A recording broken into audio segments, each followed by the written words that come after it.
Welcome to episode 156 of The Endless Stream. I'm Aidan, and this week I am joined by Kevin. We are two artists, illustrators, filmmakers, and all-round shit talkers. And each week we take some of the endless stream of content brought to you through Netflix, Hulu, Disney+, Spotify, YouTube. Wherever you get your content, we take a chunk of it, we watch it, and we talk about it. This week we talk about the usual trailer roundup and nerd news and whatever may be going on in the world. But we are primarily talking about the 1994 Roger Corman never-released Fantastic Four movie, which is available to watch on YouTube. It is a roller coaster. It's a thing. Go and watch it. It's crazy. If you like what you hear, please consider subscribing to the podcast, heading over to iTunes, heading over to Spotify, rating, reviewing, liking, subscribing. All of those good things really help us out. On top of that, you can head over to Instagram at The Endless Cast, where you can give us a follow, and we put up art and clips to go with each episode over there, and that's a great place to shoot us a DM, suggest something for us to watch, tell us your opinion. Do you agree? Do you disagree with our opinions on the podcast? Or you can send us an email at theendlesscast@gmail.com. All of that being said, let's get into the episode. Do you know that song, Walking on Broken Glass? Walking on Broken Glass. I don't know that. Who's it by? You don't know that song? It's like walking on broken glass. I don't know who's it by, but it was on a 90s playlist thing I put on the other day, and I didn't quite understand. It's like, is that a 90s song? On broken. It's the Eurythmics. I can't say that word. You know the word rhythm? Mm-hmm. Rhythm? Rhythm is a dancer. You know the word mick? Eurythmics? Yeah, Eurythmics. Eurythmics. That looks like Hugh Laurie in that, or what's his name? Yeah, Hugh Laurie. Is that House? House is Hugh Laurie. Is he in the video for Walking on Broken Glass? He looks. Yes, and it was released in 2000. What? This is messing with my brain. Oh no, yeah, because it's like Annie Lennox sang it in 1992. Right. But it says here it was released in 2000, and I was just like, no way was that song released in 2000. Anyways, John people Malkovich out in the there video know. as well. Yeah. Is it? Yeah, but anyways, that's a 90s song, and I wouldn't have thought it was a 90s song. I thought it was a little bit older. Well, you got to remember that the early 90s was a billion years ago. What was a billion years ago? We're all a billion years old. Happy billion years. I've had a hankering, which people in this podcast may be aware that I get hankerings. For some 90s stuff. So been watching a few we watched one or two older 90s movies and stuff. Some good old Steve Martin. Can never go wrong with Steve Martin.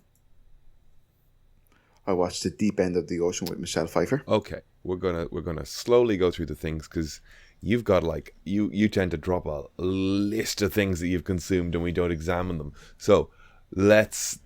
No. Okay, I'm not going to do that. But go on. So let's. No. Do you want to talk about The Deep End of the Ocean?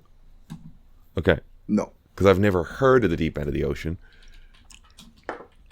Googling.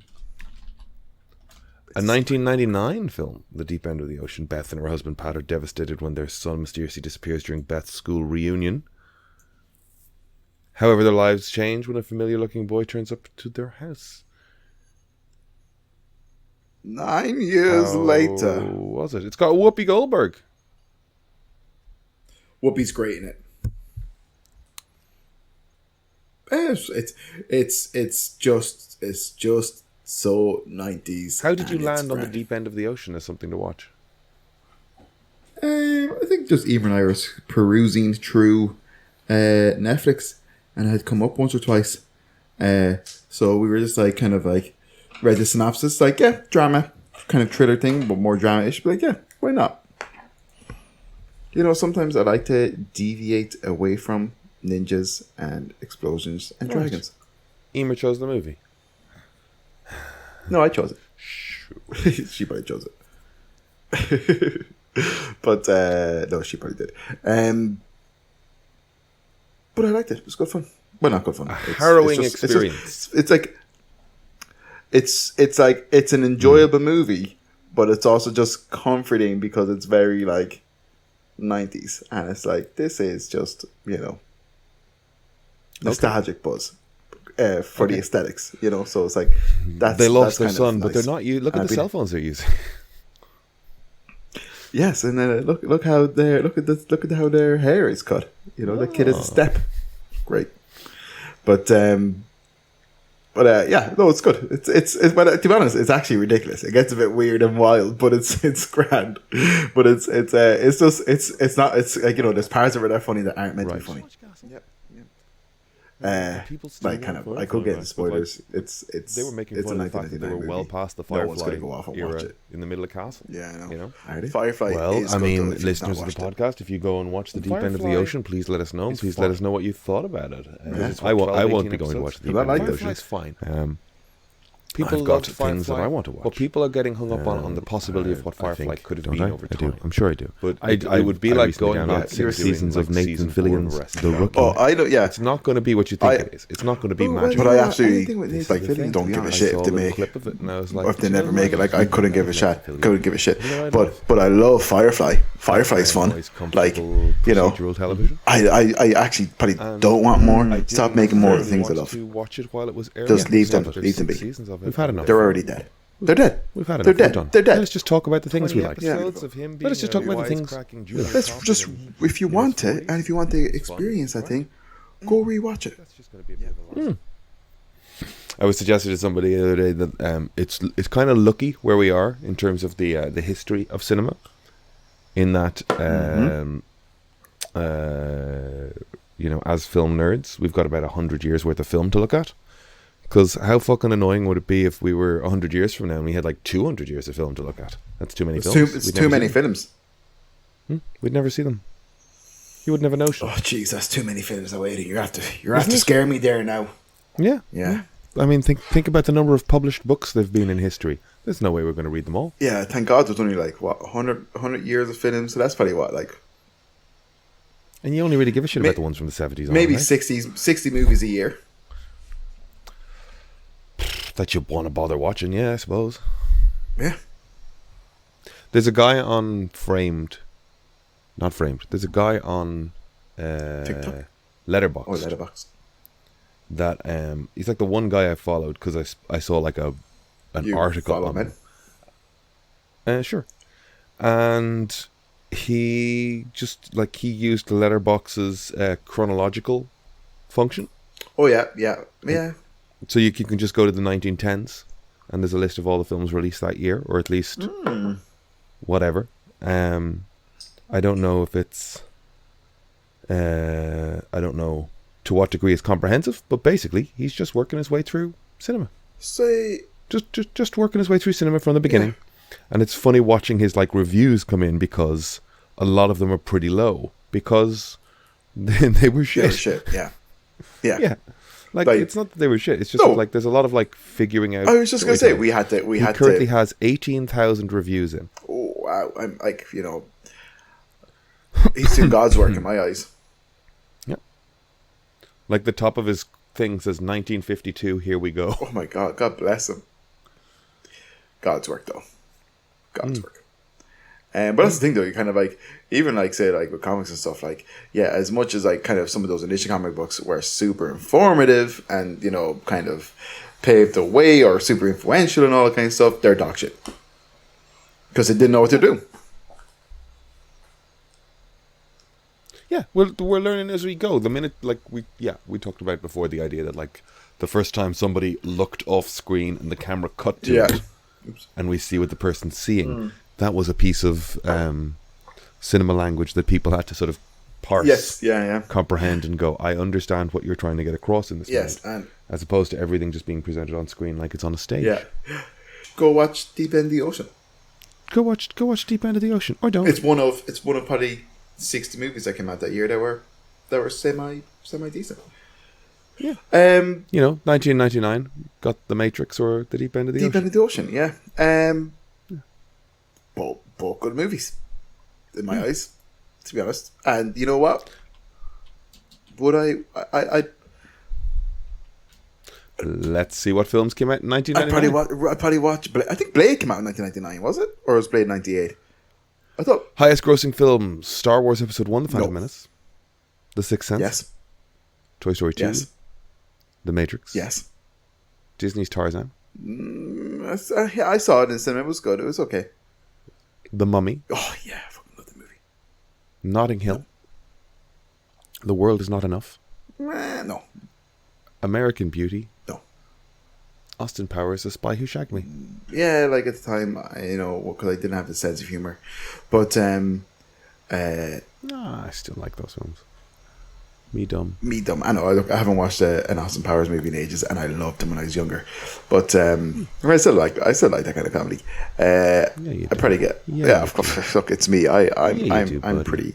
pretty lowbrow, which is Me great. too. Yeah, kind of. I wouldn't mind watching Austin Powers again. They're good shouts. Knock the evil. They are fun. yeah. I know. Look, they are fun. But just in terms of Austin Powers is probably the thing I watched the most in that list, I'd say. When was Blade? Blade must be 98 then. I know Blade came out. 2000, I believe. No, Blade came out before Matrix.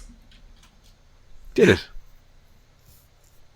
You're right. November 13th, 1998. Because they were the first to do the slow down bullet timey thing, and then the Matrix went off and did it. They weren't the first, but you know what I mean. It was in Blade. I noticed it in Blade first. There's a scene where he's outside, and I haven't seen a movie in donkeys, but he's a scene where he's outside because he's a daywalker, and I think he's facing off against Stephen Dorff's character, who I can't think of the name of that character at the moment. And there's like kind of, I think Dorff has holding a Deacon? Deacon Frost, something like that, right? Okay. Uh, Yeah. And kind of they're facing off together, and I think Deacon Frost is like holding a child hostage, and there's something to do with an ice cream cart, but there's like a bullet time where it shoots and a slow kind of spins towards trouble, or its target. It's intended target. Do you remember that scene? I do. Yeah, okay. I do. I don't remember the bullet time of it all, but I remember the Yeah, film. there's a bullet time. Go watch that movie again. That's what we're watching for next week. Blade 1. Yeah? That's your shout, Yeah. is it? I've dictated a few at this point. We're going with Blade. We're gonna do it. We got to talk through Blade then, but we got to be like comprehensive. We got to research. We got to look into the career of Stephen Dorff. Okay. And we got to look into the career of Wesley Snipes' like tax evasion. And Chris Christopherson. Chris I Christopherson. I look into the career of Chris Christopherson. You do the rest, okay? I'm just gonna listen to tons of his music. Well, it's good that we got this laid down early. Like. Yeah. Yeah. When was the last time you watched Blade? It's a long time ago. To yeah, be fair, I think the It's a same. Long time Yeah. ago. Long time. Long time ago. Yeah. It's a long time. Definitely some years. Definitely some years have passed. But I do love the intro. Break to the beat, London, isn't it? Break to the beat, London, and it's like the blood rave. Oh God! Like, how long do I have left in this podcast? Just want to go watch it now. Oh fuck! We'll talk Another hour. we'll talk about it next week. Where do I find a blood rave? I wonder if you could find I wonder if that really happens. No, because I'd say unless it's synthetic blood, because there'd be Yeah, of there'd be terrible complications if it was real blood. Also, why would they waste that much real blood? The Guardian, 2015.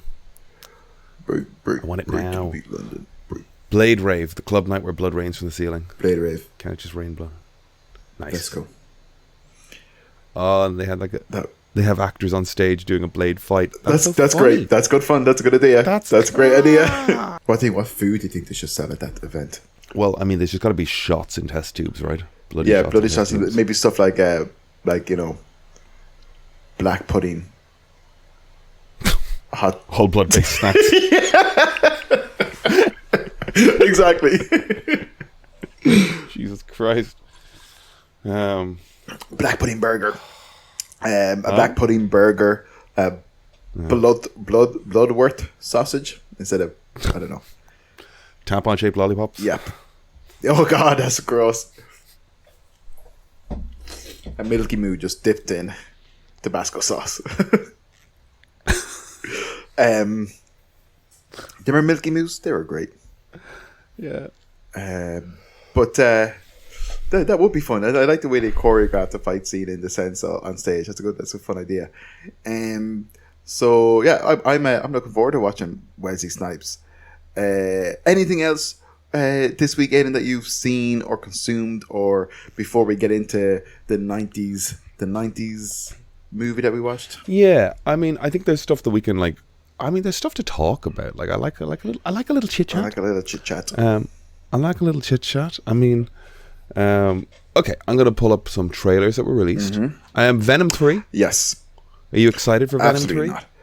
I'm Absolutely not. No, they've all been. I'm bad. interested in like I like Tom Hardy, and it's just even when they're like, we are. Did you watch the trailer?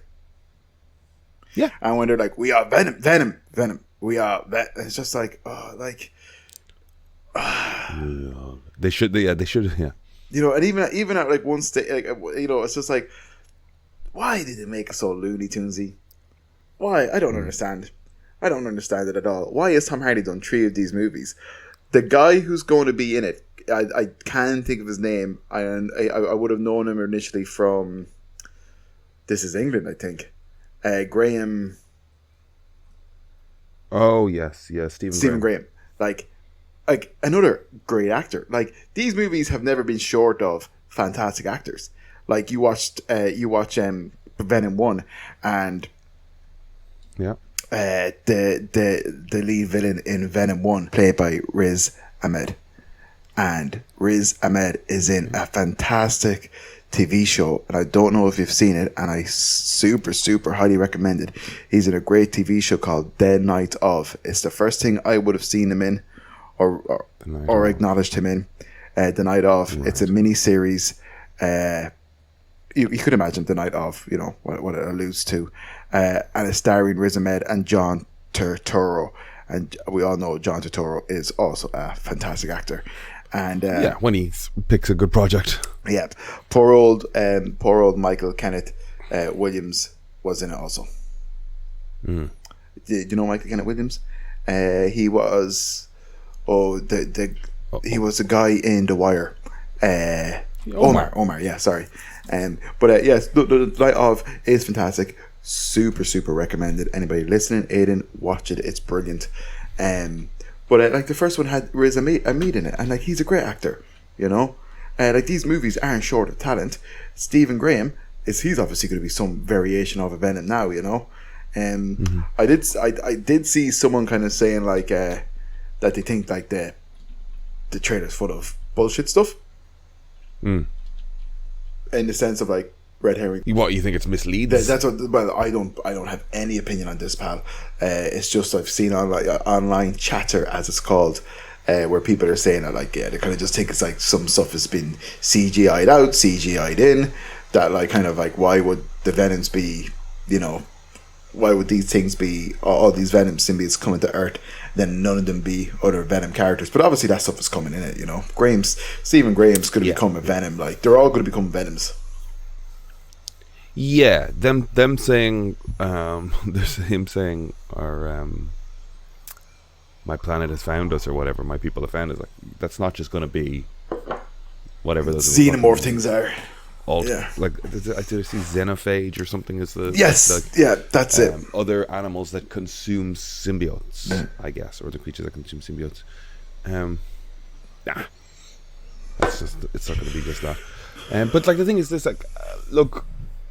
With the Venom movie, the thing is we're just going to let it wash over us because it's just Sony fucking around in the kiddie pool of Marvel. Yeah. And we just let those movies go. Just try to let them wash over us. Yeah. Well, like I look forward to those scenes in the cinema with you.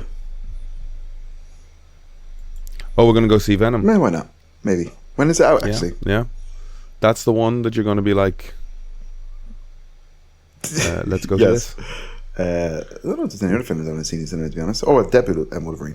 But no, Venom looks nuts. I don't care for it. The horse Venom thing at the end, grand. I mean, I'm assuming they get separated and Venom latches onto something else to get back to Yeah, him. and like obviously that scene where Tom Hardy is like all bed up sitting in the wreck of a broken helicopter. He's obviously being separated, but he's also has his own journey where he's overcome triumph and he has stepped up or stood up where he needed to and didn't rely on Venom. And then it's just like we can see it from probably a mile away. But oh god, did you watch Venom 2? I only got like 20 minutes Yes. into it. As much as we're talking about it, I'm like, I actually have to watch this now. Yeah, I did watch Venom 2 and it was rough.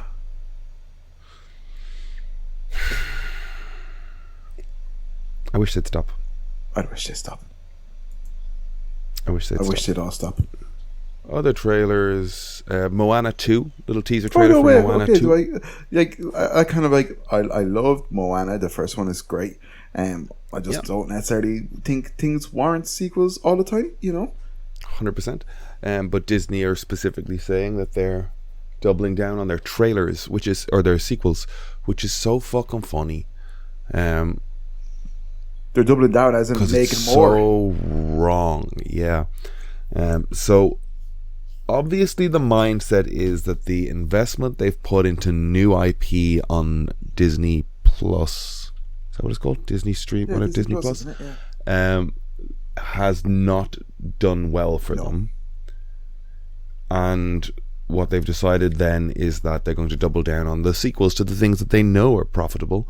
So Moana is what their most successful thing in fucking forever. So they're just like, more Moana. That's I honest to think it's God a terrible choice that goes down a terrible road. Yeah. You've got... It's just non-creative But yeah, it's thinking beginning at the end for some running creative Yes. companies. Yeah, it's beginning at the end when that shit starts happening, pal. Yeah. Because it's the non-creative thinking that just went, just fucking approve everything. Let's just make as much as we possibly fucking can. Yeah. And then they go, well, why isn't this working? All right, well then, let's just make sequels to everything. As opposed to going, hey, how about we slow the fuck down and like hire people, recognize that we don't know what the fuck we're talking about from a creative standpoint, hire somebody with a proven track record and taste and have them curate and work closely with creatives to make good, considered but it's things. not rocket science, because if you look at, say, the likes of Love, Death and Robots, for example, like these places, these companies, these people, like they have ideas, they have the creativity, they have the ability to do it. Like, kind of, there's there's stories out there that want to be told, that haven't been told, that need to be told, or that just haven't formed yet. But just rehashing this stuff again and again and again, it stifles any sort of real creativity. More trailers. Look, Moana trailer. It's a teaser trailer. It looks like the world of Moana again. There's water. There's Maui. There's everything else. That's all fun though. Let's see what happens. It's a bit light on the There's no indication of the music yet. Will we'll The see. Rock be back for it, I wonder? Oh, 100%. There's no way that guy's not coming back. That guy's in the live action version of it, I think, as well. Oh God, okay. The Bear season 3 is coming back. Okay. I don't know if you watched the I Bear. have. You have. Did you enjoy it? Yes, I kind of. Again, though, kind of like, I don't necessarily. Do I need to see it? I just don't necessarily want these things to go on forever either, though. 100%. The first season was a beautiful little mini-series Yep. that ended with them finding some money and was really uplifting and open-ended, and you're like, oh, their lives are going to go forward. Yes. And then they made another one. I'm like, oh, okay. Yeah, I agree. I was sort of talking to somebody about the idea that I was kind of surprised to see it's back as soon as it was, because I've gotten into the habit of expecting like really good shows to take a year or 2 years or 18 months or 3 years. It's like, and then they return. And the idea that it's like just, it's a year later. Oh, we're on an annual cycle. Yeah. Have you had enough time to create?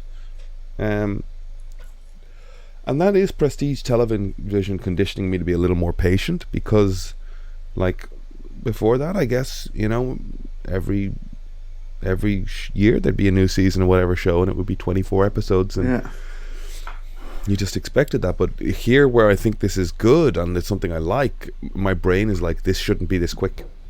I think like, they have a lot of time. They have more time to write these shows in terms of like filming these shows. But something like The Bear, it's like, it's probably not the most complicated show to film. I don't know one way or another whether or not it's complicated to film. I think that's a part. I think there's an aspect, of course, that kind of makes it a faster turnaround. You're not relying on, say, After Effects or post. Well, let me just double check something here. So, when you say it's not complicated to film, yes, right? I mean like minimal locations. There's not a lot of CGI costuming Yes. fittings, but it's like The Boys, for example. So I'm just like confirming myself, but like Hiro Murai was involved in the first season, and he's on as producer for the rest of them. Hiro Murai has built a reputation for himself and a career for himself based on the fact that his directing is excellent. Like, the man has an aesthetic, the man has an attention to detail, the man has a way of making cinema. So, like, yeah, on paper the Bear isn't complicated in terms of its locations. It's not a big special effects thing, but there is a vibe there. There is a tone and aesthetic that you want to hit visually. Yeah. And one of the things that I felt was off in season 2 was like there are shots in there that are just like masters or establishing shots of stuff of like a camera moving through Chicago or a camera spinning or like cut in a way that like just didn't feel quite right for that show. There are shots in there that look like the sort of like like the transition shots of Boston Legal, which is just like, like network TV comedy transition shots, like kind of hacky. And it's like, oh, this doesn't feel like I expect this show to feel. Now this show feels like television as opposed to like a prestige show that was like a really curated thing. And that comes when you've got somebody imitating a style that they saw in a previous season and they're doing their best to get to it, but they're at like 70%. So that's how I feel about another season of The Bear coming along. I will, of course, be happy to see the cast. Yeah, I hope this, like, definitely as I get older, it's just like kind of like these things be more contained. So like, if this is the third and final season, I wouldn't be angry about that either. Honestly, God, I think, and like, I wasn't the biggest fan of these two properties. I'd say I stretch it to 3, but I think Dexter. I was a big fan of Dexter, but by the time the final season came out and then they released another season recently and stuff, I had zero interest in it. Like, I remember kind of like, I watched all of Dexter to the end, but I remember just thinking like, what the actual fuck? And then I wasn't super enamored by Breaking Bad, and I got very tired of the cat and mouse, one step forward, two steps back feeling of that show. And I felt the payoff at the end kind of wasn't really, worth it. But Game of Thrones left the biggest stinker, Again, I'm not the biggest Game of Thrones fan. Like, I couldn't tell you the names and places of some of the characters and things. However, I did watch all of it, and I did stick with it, as it was coming out. It did take some kind of some goals to watch it, as Brian would tell you. But I think me and Brian must have watched the first episode about 5 or 6 times, and every time I fell asleep, Brian would be like, "You got to watch the show," and then I'd watch it with him and I'd fall asleep. But I did get there in the end. But like, kind of, it absolutely just like the way they treat characters, plot lines going nowhere. Just got sick of it. Absolutely got sick of it, and it's really changed and influenced the way I consume stuff. Like movies. I was like, I like a movie to be one and done. If it's going to be a sequel, like, I don't care. Like, make that first one self-contained. Same with comics and TV shows and stuff. It's like, kind of, I'd rather be shorter, tighter, and more cohesive than going on for ages and going nowhere. 100%. It just needs to things need to end. Yeah. Things need to end, and like, yeah, I think the people involved with these things are important. Yeah. And like, I feel like that about shows I love. You know what I mean? Yeah. It's like, even like, say, more recently, for example, X-Men 97. It's like, that's great. I'm looking forward to season 2, but kind of like, yeah, wrap it up with season 3 then. Yeah. I watched all of X-Men 97, that was fucking great. So it's the best thing they've done Like- it's the best thing they've done since Endgame, I'd say. I stand by the idea that the first episode was kind of ropey. Fair. But I think they were just finding their feet. I think they tried to do things like a lot of drawing swaps, and like I'm looking at the technique in it. I'm going, this is a rig, or this is something that feels stiff. But by the time they're in the later episodes, I think they like abandoned a lot of stuff, or just committed to animating things, and it's different, and it's Or just got better at what they were doing. Essentially, whatever process they were using, they just found ways to do it more streamlined and fluid. But it is brilliant. I'd love to talk to somebody involved in making, because I just have suppositions and stuff. But it's just like, towards the end of the season, when they're maybe the last two episodes, when they go to like the older costumes, Yes.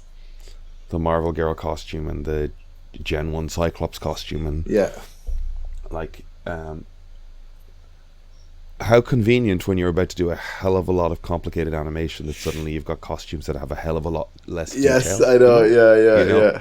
That's very. I did laugh though, Uh, because that scene where you see all the Gen 1 costumes. Well, technically, what did you say? The Gen 1? Technically Gen 1, but earlier. earlier, 80s. Yeah, they're 70s, 80s. But no, I was just gonna say like it's so funny because you see like the mannequins with their costumes on it, and for some reason, like I think it's like Rogues or Jean Greys and maybe Storms or something, like they have wigs as well, Oh yeah. and it's just like that's so fucking why funny. those people have hair. The men's don't have wigs. That's Yeah. so funny. And what would Beast one be? Just spandex on a I don't even know, or like just Speedo. Sorry. I'm trying. I've opened the file on VLC here. I'm trying to find that shot. Yeah, it was a funny one. Is that the end of episode 9? Yes. Is she Yeah. How many episodes is there? 10? Might be the end of episode 8 or 9. I'm not too sure. Yeah, Wolverine's in the brown costume. Which I love. I've always loved Yeah, the brown that was a great concept. choice. Yeah. It's great. Like, they did a great job, and they're just being, aggressive enough to kill people. So here's a. For like decision. So, wait, go on. I don't want to interrupt you. Sorry. No, just the idea that like I actually think the original '94 series was doing this stuff as well. It's just sticking to the comics, and I knew they were sticking to the comics, and at the same time, my brain didn't connect the sort of Onslaught, Age of Apocalypse, pulling out the adamantium from Wolverine. Yeah. Like I didn't connect any of those things. I was like, oh shit, yeah, they can. They're do sticking these. to the comics, but they're also kind of just like they're just nipping and tucking and cleaning it up a little bit and just making it a little bit just more cohesive and normal. Yeah. Yeah. Yeah. The comics are great and all, and they're fun, and big shout out to Chris Claremont if he's listening. Hey, Chris. Hey, Hey, Chris. Chris. But Chris, We'll get that date locked Chris in. did, he did a lot of work in those books. He had a lot of ideas. Some great, some not so great, some outright strange. But he did inform a lot of X-Men, and it's nice as this show can come along and just clean it up. So, what would be your 3 favorite moments from it, and your 3 least favorite? I liked the video game stuff with Jubilee. Loved it. Thought it was good. People hate that episode. Don't know why. People are fools. I liked the attack on Genosha. Is Yeah, amazing. brutal. Yeah. And Nightcrawler Wolverine was a great little sequence. The moment that he pulled him through Nightcrawler's teleportation. That's so was great. cool. What a fun moment. And your least favorite moments? Oh, I can't even think. Like anytime Storm's on screen, like shouting at the world, which is just like, you're not a fucking Shakespearean character. You're not a god. Like, you wouldn't. She's no crack. You wouldn't hang around with that person. Oh, poor Storm. I love Storm. Just fucking pretense. Just cool down, will you? You're just a woman walking around with But you have superpowers. I am a goddess of Azar. I summon the. But you have to understand, though, technically she's probably the victim of some sort of grooming, and from young age, she was told she was a weather god and all that kind of stuff. People worshipped her. Grand, sure, but she's lived in the States for long enough. Fucking shush. You know, when she gets her powers back and her costume and her hair reform, like, does she have matter? The Properties? isn't that the feathers from whatever demon thing? It's a strange one. Yeah, I don't know. There was no reason why her costume and whatever should rematerialize. Like, there's a character like Atom Eve, who has complete control over the molecular composition of shit, and she rebuilds her shit. There's shots in that sequence which are cool, where she's like flying again, that you can see where they got it from, like, you know, Superman and from like Man of Steel, and like these moments where like people are enjoying flying for the first time. So you can see a lot of reference being used, but sometimes they don't cut nicely together. You know, like she goes up into orbit, and then the next shot she's falling down, and it's like, we need a shot in between here to bridge. Yeah. To my mind, anyway, there's some stuff that's like, I can see what you're referencing. It's just not quite flowing nicely for me, but like, I've been involved with animation production. Sometimes you just do the shots. Oh yeah. Yeah. I mean, No, it's a good show. R.I.P. Remy. And also, welcome back, Remy. Yeah, welcome back to the gang, my man. So look, speaking of Marvel adaptations, sticking with the 90s, ridiculously to the comic books, while also not nip-tucking and just okay, we're going to talk about 1994's The Fantastic Four. It is a Roger Corman production. We mentioned this because Roger Corman had just passed away. R.I.P. to Robert. Roger. Roger. So what did you know about this film before watching it? So, is this the first time? I've seen it, and the only thing I know about this movie is the fact that it was made and was never intended to be released, and that was it. Right. So, yes, I mean, that's similar to what I'd remembered. Like, I remember there being rumors that there was a Fantastic Four film. No, I don't remember. And it was kind of a myth, or a little like urban legend. A couple of lines I saw written in an issue of Wizard. You know, I do remember a VHS copy of it I saw at a comic book convention, but I didn't have £15 to buy it. You know. Let me see what I can say about the production of this. In 1983, German producer Bernd Eininger met with Stan Lee to option a movie of the Fantastic Four. The option was not available until 3 years later. Eininger's production company obtained it. The fee was not enormous, but about $250,000. Just trying to see how we end up with. So the budget was $1 million.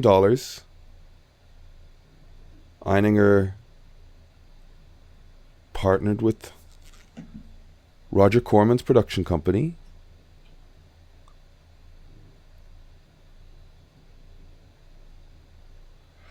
Yes. Production began in December 92 under the direction of music video director Ole Sassone. Yeah, he and it took 21 to 25 days to make. And he took it. God bless him. He took it. He was very serious about this movie.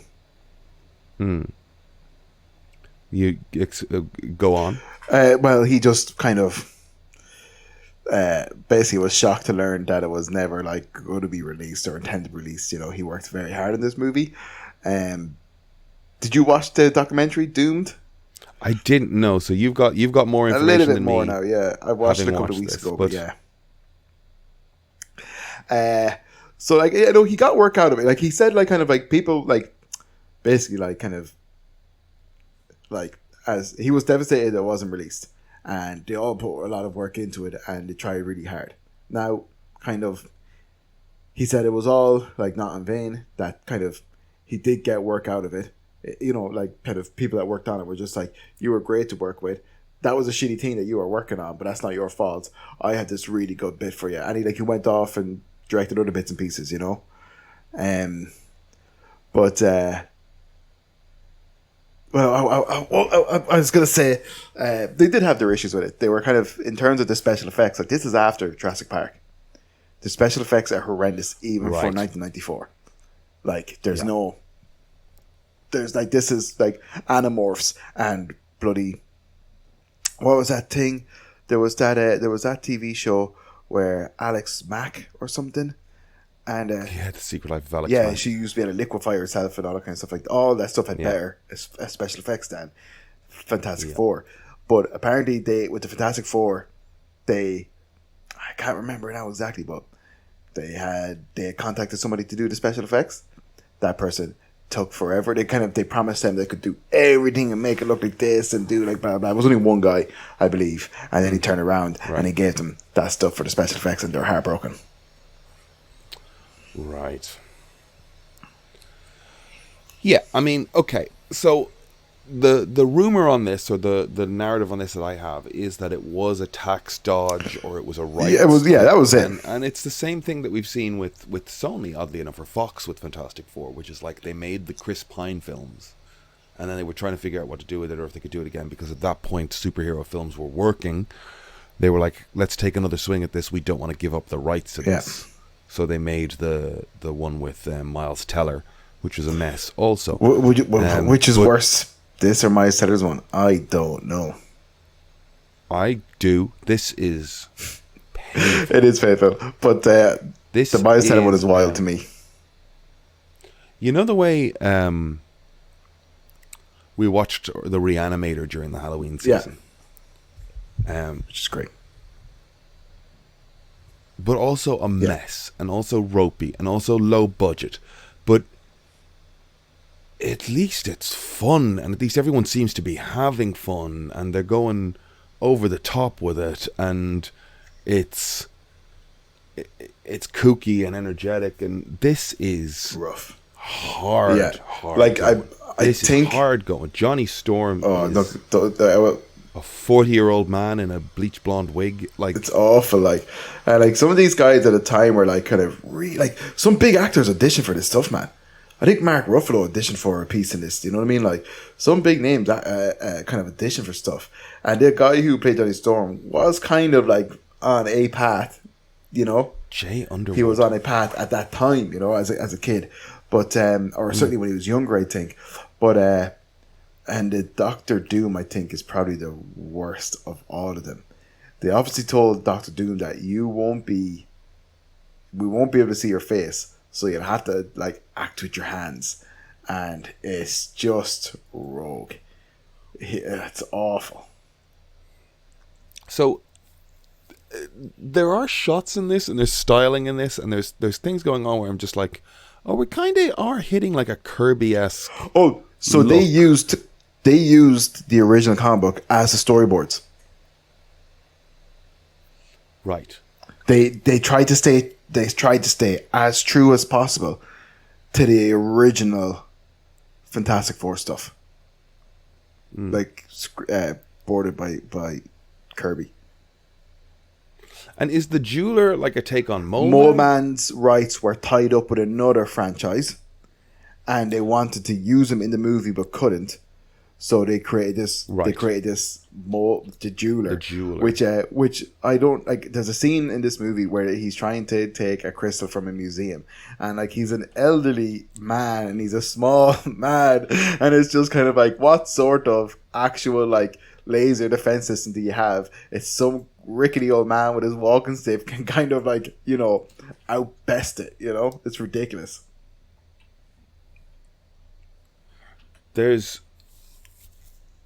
So we do. Oh, it's so fucked as well.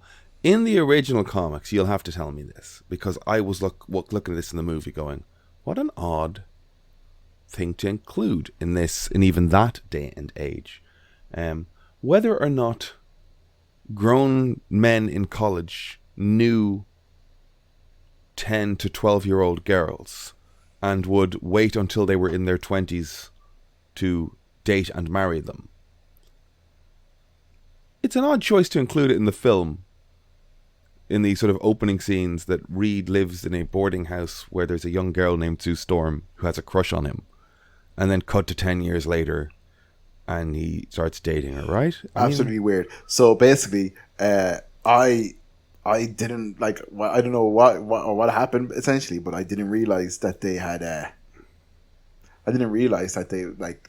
At one point, they said they were living in a boarding house with this family. You know, because I was just like, what the hell is going on there? You know, but obviously then I worked it out. But it is weird because that's what I'm saying. At first, I was just like, why are they just dropping into like these kids' house? And it's like, is that his wife? Is that his like in this movie? Is that his kids or something? I don't know. And then I guess these college students were in digs, which isn't unreasonable. no, not at all. It's a similar concept here. I guess the book was published in the 50s. 50s, yeah. And in those days, what you did was you looked at young girls and thought, yeah, I'll invest my time in that, because when it's grown up, that will be my wife. What? What a weird... Don't go immediately silent. Just agree with me entirely with me that that is a weird concept. It's a weird concept, yes. I was just like, what? But also, and this is I say this and I don't mean any offense to it. I'm just gonna be honest when I say this.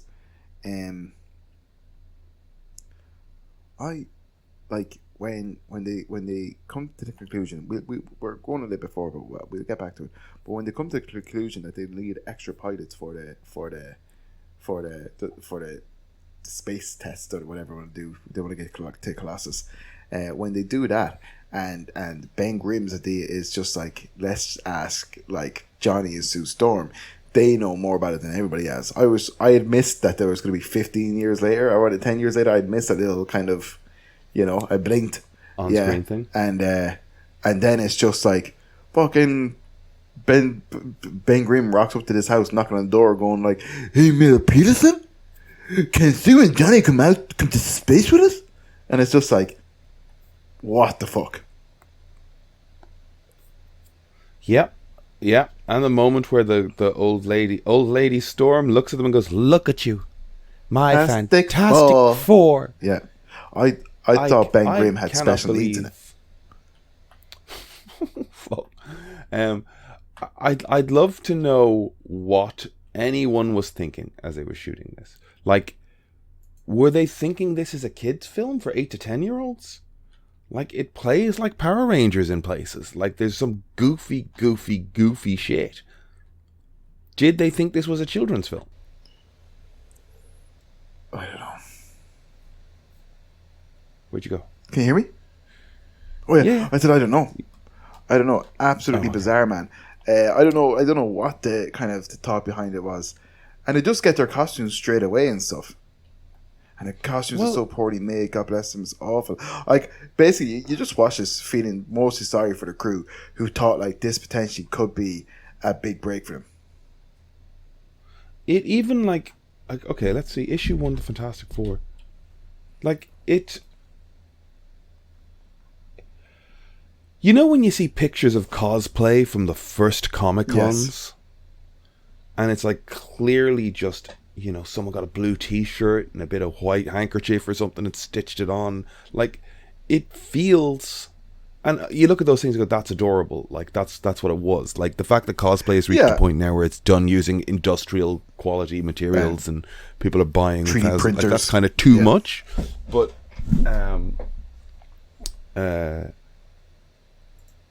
it's so ropey. It's so ropey. Yeah. Like, they had a budget and they had like professionals working on it. I mean, the best will in the world, like fucking, like Star Trek had been out, like Generation. Yeah. There's costumes in that. Batman 1989 was around. They molded suits for that. Like, we have examples of outfits being good. Look, it is probably accurate. The white, like, they getting those white collars to sit on that blue the way they did was actually kind of like tricky, like well done. Whoever was stitching that, whoever's mother was sitting. Yeah, stitching God bless that. them. The four of them get stuck in the tractor beam thing at one point, and everyone's just been told to like stand there and shake like you're being held or something, and some of them are doing it and some of them aren't. Horrendous. Yeah. I used to read Fantastic Four actually back in it must have been there was basically some sort of like a relaunch in 1998 with Fantastic Four, and I would have been reading it back then, and Alan Davis was drawing it. Good times and stuff. I like the Fantastic Four. I have a huge soft spot for them, but it's like this movie's miserable. It's not. Yeah, it's hard to shit on a film this hard. Like I've always walked along in this podcast as picky as we are and shit. Like I do want to flag the positive, but like, woof. Also, Woof. the actor that they had for Ben Grimm was a different actor that they had for The Thing. And the guy they had for The Thing, like Ben Grimm was this big, huge, fucking muscly dude. And then the guy they had for The Thing was shorter than him. Oh, really? Oh, and the God. guy who played Ben Grimm was devastated to find out that he wasn't going to be playing The Thing. He was devastated. You know, for he was that? upset, yeah. By that. Yeah.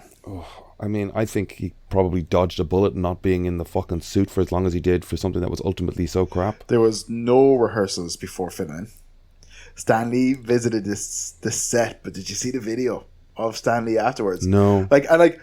Man, you gotta watch the documentary to a degree because some of it is interesting. Now there's not much to kind of talk about, but some of it is interesting. But like Stan Lee came to the set, you know, and was just like, "Oh my God, guys, this is great. You're doing a great job. I can't wait for this, and well done, and fair play." And then he walked off the and set. he walked off the set. And then at San Diego, the Comic-Con, someone said like, "Hey, is there like a?" Because like they had magazine features, like they were on the cover, like, you know, not on the cover of Empire, but like it was there was a buzz, you know.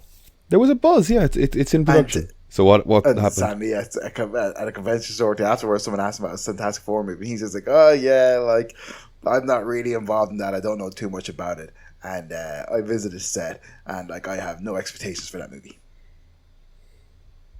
Right. And they were all also devastated. Devastating is a key word when you talk about this Fantastic Four movie. There's a lot of devastation, but they're all very upset by that. And the guy who played Reed Richards in particular, like the documentary is interesting because you get an insight into the actors behind it and their thought behind it and how they feel about it. You know, they're all a lot of them are bitter, a lot of them are hurt, a lot of them are angry, they're all convinced that if they got like they're convinced that there's a market for this movie nowadays, you know. This film now? Yeah. Doctor Doom would love to redo his lines. Oh, Yeah. really? He wants to redub them? Yeah. Because like, he wanted to do the lines, but the director like kind of or somebody liked the sound of the voice coming through the mask. Right. But he was like, no, which is probably just a cop out for like, we're not doing this. It's not, there's no budget for this. It's not worth going back and doing that APR or whatever it's called, ADR. But the kind of like Doctor Doom in particular. Yeah, because like, well, what the hell has his career been since then? I don't know. Do we know anything about that? But man? he is like. He's very much like kind of, you know, the first ever live action portrayal of Doctor Doom. I feel like he's real. Would it be correct to say thespian of the arts? Is that No. Is that what the term is? Like he's a very like theater actor's actor. He's a very pretentious. Yes. Yeah, he is. Absolutely pretentious and loves himself and thinks this is really good, and he thinks his portrayal of He thinks it's good. He's really, really proud of his portrayal of Doctor Doom, And he talks about how he did this commanding voice, and the second they heard it at the audition, they said that's our Victor Von Doom. And of course, I went in there knowing this and blah blah blah. Like, I did this voice and it shook the world and blah blah blah. And it's just like, oh, did you? Yeah, all right then, cool. You know, you think that, you know. And he's the hardest part of the documentary to watch, I think. Yeah, I'm just looking at his IMDb. It's fine. He's yikes. I think the highlight is he might have a tiny piece in Apollo 13. Cool.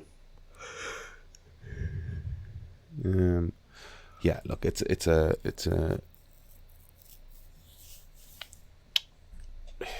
mess. Like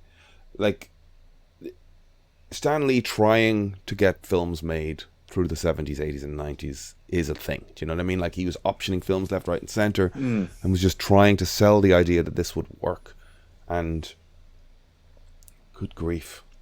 Like, the thing is, when you say they follow the Kirby comic as a storyboard, it's like, yeah, these do seem to be the giant leaps in logic. That's what, exactly, yeah. Moments it's like, that's not necessarily a good thing, yeah. Like, yeah, like in the 50s in a comic book for a kid, conveying information this rapidly and simplistically is fine.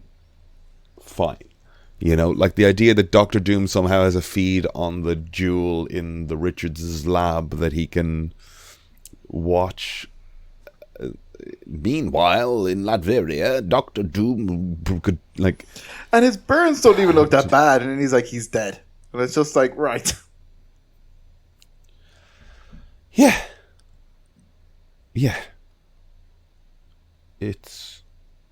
I mean, Rebecca Staub was a good looking Sue Storm, so she did that. She did that well. They all had to wear their own clothes for the movie as well, or at least Rebecca did. They have to wear their own clothes. Yeah. Who do you think is the most successful person from the? Well, Rebecca is still acting. Yeah.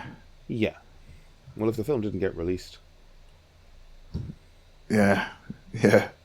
But who's the most successful, do you think? I've never heard of any of them. No. Nor have I. And this is the thing. I've never heard of any of them. And I've looked at the cast of this thing a number of times over 30 years. Say that again? I've looked at the cast of this thing a number of times over many years, and I never remember. Some of them, like, you think look familiar, but I think they just look familiar because they look like people of that time, like, you know, actors, dads, and things, and you know. Yeah, they're a very soap opera looking crew. Yeah, there was no rap party or cast screening. Yeah. It's such a mess. It feels so small. Every shot is very constricted because they have no set, you know. You'll never believe this. Oh my god. 1 second, I lost it. Bear with me, folks. This is live television. In 2024, Joseph Culp, who played Victor Von Doom / Dr. Doom, launched a petition to officially release the film. The guy's mad to get this out there. But I think he's just like, it's shy. People will buy it ironically, like The Room or something. I'll get a fucking payday out of it, which I do not blame him if that's the case. Like, I don't judge him for that. I would agree. I would say he's looking at the Tommy Wiseau model. He wants this distributed. He wants royalties for it. He wants to go to cons and public screenings where people like mime his shit along with it. Like, it's probably the most famous thing he's involved with. Yes, yeah. It's certainly like, you know, there's certainly like an audience, you know, an audience that he can tap into should he want to. You know what I mean? Like, so it's the easy thing for him to launch. Yeah. Part muscle, part elastic, part fire, part invisible. Together, it's clobbering time. That's a great tagline. That's a little clunky. It's a little clunky. That, like, the composers for this movie hired a 40-piece orchestra out of their own money. Like, some people in this movie spent their own money to do bad music that is intrusive and persistent. Yeah, well, yeah. So there's loads of things that are absolutely messed up in this movie. Johnny Storm auditioned for the role 2 weeks before getting it. Right. Oh, it's Oh, the sequence where the thing wanders the That's streets so looking weird, for yeah. solace. come on, explain that because that is gas. Oh, he just like he rejects the Four and any help from Reed and what? He just sort of like wanders an out of focus bokeh, probably 100 yards they had Yeah. fucking closed on a street somewhere in California with people running away from him and him hiding in alleys and eventually falling in with the jewelers group. The whole Alicia thing was there as well. Like, Yeah. it's so slap-hazardly. Like, does the director speak English? I don't. English isn't his first language. Like, it doesn't feel like he learned it at that point. There's no. These are the things that like a director sees. Like, you see the scenes put together and you go, yep, that's getting the information across, but you don't hear that it's wrong. You don't hear that it doesn't ring true like a human Yes. being communicating. The guy who played Ben Grimm, Michael Bailey Yeah. Smith, spent $12,000 of his own money promoting the movie. Why were these guys like doing this? Like, They're just desperately trying to have a career, which is the fucking scary nature of the film industry, I guess. I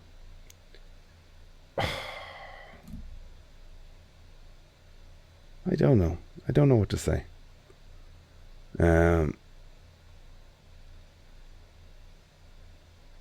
I don't know what to say there. It's just like that scene with the big rubber arm out of the limousine at the end as they drive away on their honeymoon. how they thought that looked good. I even think somebody, I think a documentary, they talk about that scene, and it might have been one of the first scenes or whatever they filmed, you know, but or else whatever stage they filmed it. Like one of the actors mentions, like when I saw that, it was just like, I think we're in trouble. You know, it's brutal. Yeah. Yeah, there's like, I think Matt Damon talked about this as well, like being on film and just realizing, well, I gotta make sure that the work I do is good work for me, because the rest of this movie. What did they say that about? Well, I can't remember what. I don't think he was talking specifically just, about yeah. film, but a film. But he was talking about you can. There are times when you spot shit. Ah, well, we're pot committed. Let's go. Let's just do the best work. The we can scene do. where the thing is wandered around New York, I think that was filmed on the whim, and it didn't have a permit or anything for it. Do you think most of the money went to That costume. that suit? The guys Yeah. working on that suit worked really fucking hard, bro. And like even in the documentary, if you look at it, like the animatronic mask and like the facial features they were able to, the emotion and stuff they were able to get from the mask and things, like that's epic. All that stuff looked brilliant, you know. Yeah, they did but great. they absolutely screwed the pooch on it in the sense of. They absolutely screwed the pooch on it in the sense of. Yeah, just kind of, just like it being so poorly lit and just, you know, they just didn't do it. Like, I know the thing's a hard thing to light and make it look convincing, but the mask, the animatronic stuff, that was top tier. That stuff had range, you know. That was good for the era. There's no denying. There's no denying. But I guess. I guess. They also use lots of they also reuse a lot of sets. They even reuse some footage from other Roger Corman productions and stuff. Patrick Warburger auditioned for the role of Ben Grimm as well. Patrick Whataburger, what's his name? Warburton. Warburton, yeah. The suit that Michael Chiklis wore. Yeah, that was also. It's a similar Yes, approach, right? yeah. to It be really fair. is. Yeah. I don't know. I can't remember how expressive the facial stuff was. It's been a while since I've seen those movies. I only saw the Silver Surfer one once. Too. Yuck. Well, okay then. Sorry, I was just trying to read one or two. Does any other interesting facts, but not really. Yeah, most of the studio provided Roger Corman a few $1 million. Most of it was spent on the Thing's costume. The film had very few special effects, which is nuts considering like Sue Storm, the Thing, Johnny Storm, Mr. Fantastic, like as in like, or not the Thing, but Mr. Fantastic, Johnny Storm, Sue Storm. Like they're all very very CGI heavy characters. Yeah. And the stuff with the Human Torch, that CGI was horrendous. What a film to do. Yeah, low budget. With no special effects budget. Yeah. But, you know, Roger Corman said he'd do it for $1 million and he did it. And he got it. He got his paycheck. Yep. And they retained the rights to the Fantastic Four for X amount more years. With it. It is what it is. So that's 1994's fantastic, unreleased Fantastic Four movie. It's never been officially released. That's also a thing that the cast and crew are very bitter about. Everybody's judging the movie on how shit it is when like it's a bootleg version of it, where like kind of, you know, Dr. Doom I think was saying like the actual one is just like, you know, it's just a shame people don't get to appreciate it in its authentic glory. Oh, what, he wants 35mm print cinematic release? Do watch the documentary in the sense, have it on in the background or something, because it's just interesting to hear like Mr. Fantastic and Dr. Doom talk about this stuff because, yeah, you know, they have notions. Deluded. Yeah, interesting. But they're all angry and bitter over it. Like, you know, I think that documentary was filmed in like 2015, 2016, and they're still like, you know, 10 years later, still frustrated. You know, I get it. You know, yeah. I like, the thing is this. I don't know how frustrated any of them fucking are really. You know, they can be brought in to talk about it, but I don't think they're going about their day fucking actually giving that much of a fucking fuck. Fucking fuck. Fucking fuck. Yeah, Am I right? No, that's it. No. So out of 10, nil. I No, give it 4. 2. We give it 2 for the attempt. We give it 2 for the attempt. So I'm going to give it 2 points. 1 for the attempt and 1 for the pop cultural buzz that it has maintained for going on 30 years of just like people hearing about it and talking about it and reminiscing about it and going, isn't this a weird thing? I'm going to give it 1 for that. I'm going to give it 1 for the special effects on the Thing's mask and costume because that looks pretty cool. I know it's 90s, right, and I know it's not great, but, you know, like, when you watch the documentary, it's just like, shit, the range of that thing is pretty impressive. It's cool. But I'm also going to give it 2 for each one of Dr. Doom's hands with his very spingly fingers. And you see when he touches people's face and goes around there, like everything is like very strange, and it's like he acts with his hands, and anytime he's talking, he's just like, "Yes, you will go into the elevator." It's just whoa. So it's like what? It's like wow, it's awful. It's awful. But the Doom costume is pretty cool cosplay. Yes. It's Like if I saw someone at a convention with that now, I'd be like, "That's pretty well done." But it's awful in the movie. Yeah, there's moments where like, again, are we Alicia the blind sculptor? Like, yes, that is a character in the comics. Okay, you know when he knocks over her stuff, and then and his solution is to pick a human being up wholesale and then just go, "Don't worry, I've got you. Don't worry, I've got you." Yeah, it's like, as long as you're with me, you're always going to be safe. But no one, like, okay, you've got me, but you picked me up off the ground without asking. And she's just like running her hands over his head as a defensive thing, but also just like, I'm learning the features of your face. Look. Don't. It's awful. Don't. What I was going to get to was the moment where the jeweler has kidnapped her and he tells one of his subordinates to keep an eye on the prisoner, and the prisoner starts smelling her. Yeah. Yes. And the jeweler just pops right back into the shot, puts his hands in front of him and says, pick one. And he picks a hand and he uses it to slap him over the head. And he says, I said, watch her, not smell her. Yeah. What an odd, kind of funny moment. Yeah. The jeweler was like honestly, man, like kind of that's one of the more baffling things about this movie for me is the jeweler and the inclusion of him. So it's like I don't understand why, and even stuff like you know, like I'm gonna go and do this, and you go do this, and don't question anything I say. You bloody your job is to do everything. You know, it's just kind of like, why is this weird man? Oh, it's just like why everything? Why is this weird man? You know, why is this weird man? And with that, we will watch Blade for next week, which also has its own fucking history of chaos and lunacy. I know we mentioned the Lords of Flatbush in the last pod. I don't know if you had a chance to look at that. I've got it downloaded and ready to go. I might throw it your way. I'll probably be able to find it on YouTube. YouTube is great. Yeah. Give it a look. I think it's worth throwing a piece of, if not classic, at least influential or have a moment gander at it in history into it. Have a gander. I'm looking forward to watching Blade.